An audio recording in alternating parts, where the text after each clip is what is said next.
it's apparent to me that you know that some of the more extreme elements of the Republican Party in this state, anyway, have taken over a lot of the local county parties. They have, you know, they've challenged the governor. They've asked, I think, a couple of them actually asked for to treat the governor like they treated Kent Williams and take his credentials away from him. You know, we never. I can't imagine somebody at the county party doing that. And Emmett Werder would sent the National Guard in there on them or something if they'd done that.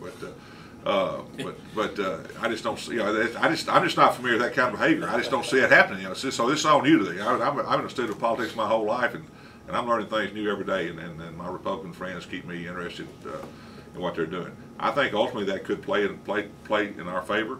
I've been here 12 years, and there's nobody on the other side that I disliked until this last time. There's a couple of them I just cannot stand to be in the room with. And so I think it is. Said that, I did.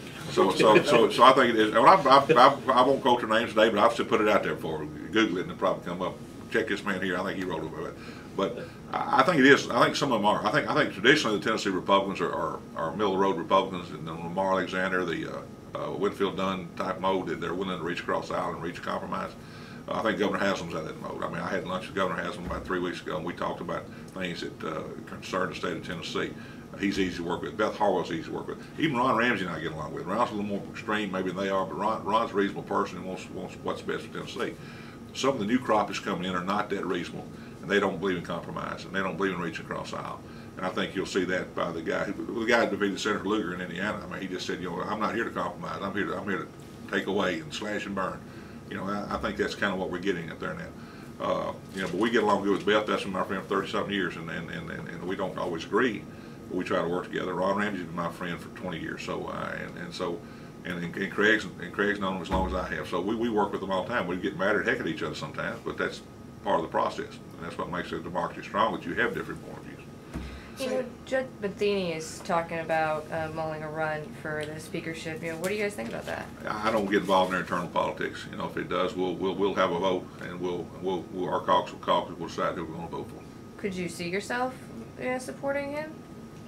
Our caucus will meet and we'll talk about that at the time, and we'll see what happens. So, I mean, is Judd Matheny one of those guys a little extreme that you've been talking about? Or Beth, you've just been singing her praises that y'all could work with her. Well, I'm gonna tell you, Judd, I consider Judd a friend of mine. Judd's kind of a mixture of things. He's good on, he kind of votes for working people a lot, but yet he's kind of out there on some of the social issues and some of the gun issues. He's out there on so Judd's not I don't think you can stereotype him by any means, but as a typical anything. But Judd's a friend of mine, and but like I said, I've known Beth a lot longer than Judd, but I think an endorsement from me from either one of them would probably kill their chances of being speaker. So I'm not going to get involved in their politics. But if I endorse public endorse one, I'm for the other one. I guess that's what I